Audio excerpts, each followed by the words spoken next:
खुलुमबाय स्टुडिअ दं आं राकेश रामसियार बिटिसि ओनसोलनि जे 31 नं सिडली विधानसभानि जे उफ्रा बिसायख'थि बे बिसायख'थिखौ लानानै गोबां राजखान्थि हान्जाफोरानो गावबा गाव राजखान्थि हान्जाखौ गोख्रों खालामनो जुजिबाय थानायखौ नुनो मोन्दों आरो गुबुन गुबुन समाव रायजो राजाफोरनि थांनायाव गावबा गावनि जादुजों रायजो राजाफोरखौ बरायनाय हाबाफारिया सोलिबाय थादों आरो थिग बेबायदिनो बिपिएफ राजखान्थि हान्जानि बिथां सुद्द बसुमतारी थामहिनबा बिपिएफ राजखान्थि हान्जानि बिजाथि बिथां सुद्द बसुमतारीया बे समाव गुबुन गुबुन जायगायाव फोसावदिं हाबाफारियाव बाहागो लानानै बिथाङा जोंनि खौरांगिरिनि सिगाङाव बिथाङा बुंथिदों जे बे समाव बिथाङा देरहालाङोब्ला नैबे खामानिखौ मावगोन बै खामानिखौ आं जाफुंहोगोन बेफोरबायदि गिदिर गिदिर बाथ्रा होनानै आङो खोथा बुङा होनानै बाथ्रा बुंथिदों बिथां सुद्द बसुमतारीया इसु आङो बेबायदि बिराद गिदिर नैबेखौ मावगोन बैखौ मावगोन आं बेबायदि आं खोथा होनाय नङा दा देरहाखांनायनि उनाव प्रायरिटि बेसिसआव रायजोफोरनि उपदेश लानानैनो आङो मावलांगोन प्रायरिटि बेसिसआव आरो बेनि अनगायैबो बिथाङा बुंथिबावदों जे बे समाव फैबाय थानाय जे उफ्रा बिसायख'थि बे बिसायख'थिनि जे फिथाइ थामहिनबा देरहागोन देरहायाखौ बे समाव बिसायख'थि साननायावसो मोनसिगोन होननानै बाथ्रा बुंदों बिथां सुद्द बसुमतारीया बेखौ बयबो बुङो बेबायदिखौ बयबो बुङो काउन्टिंसिम नायदो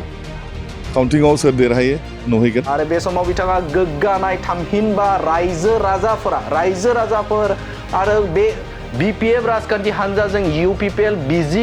बिजेपि फोरनिबो बिथाङा सापर्ट मोनदों होननानै बाथ्रा बुंथिदों नाथाय बे समाव सोंथि जाखाङो सोर इउपिपिएलआ बे समाव बिथांजों सापर्ट दं आरो बिजेपि राजखान्थि हान्जानि सोर दैदेनगिरिया बिथांजों मदद होदों नाथाय बे समाव बिथांनि खुगानिफ्राय रोखा बाथ्रा बुंनायखौ नुनो मोन्दों जे बे समाव इउपिपिएलनिफ्रायबो खायसे दैदेनगिरिया बिथांजों सापर्ट दं होननानै बुंथिना लादों आरो गुबुन फारसेजों बिजेपि राजखान्थि हान्जानिफ्रायबो खायसे सुबुंफोरा बिथांजों मदद दं होननानै बाथ्रा बुंनायखौ नुनो मोन्दों आरो बिथांमोनानो आंखौ मदद होदों रायजो राजाफोरा मदद होदों होननानै बाथ्रा बुंदों बिथां सुद्द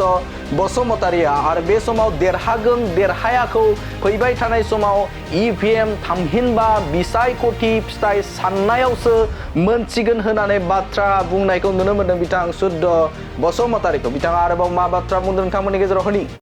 जागासिनो दङ आरो दिनै फाइनाल उइड्रलनि दिनखौ नेदों बिसोरो केन्डिडेटखौ अफिसियेलि डिक्लेयार खालामगोन दाहाय बेलासियाव 4टायाव बन्द' होगोन जोंनियाथ' सोलिबाय थादों रायजो राजाफ्रा लैहोर लैहोर दङ जोंजोंनो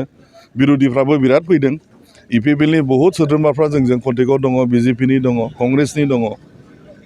माने रासिन मदद मोनबाय थानाय नुदों जोङो आरो दानि जिथु नव प्रजन्म दानि जिथु जेनेरेसन बयबो माने बुंदों बिपिएफनि केन्डिडेटखौनो देरहा होनांगौ लोगोबो लाबाय आरो सिं सिं मोनसे स्ट्रेटेजिबो जाबाय थादों देरहागोन जोङो आरामसे बेखौ बयबो बुङो बेबादिखौ बयबो बुङो काउन्टिंसिम नायदो काउन्टिंआव सोर देरहायो नुहैगोन इसु आङो बेबायदि बिराद गिदिर नैबेखौ मावगोन बैखौ मावगोन आं बेबायदि आं खोथा होनाय नङा दा देरहाखांनायनि उनाव प्रायरिटि बेसिसआव रायजोफोरनि उपदेश लानानैनो आङो मावलांगोन प्रायरिटि बेसिस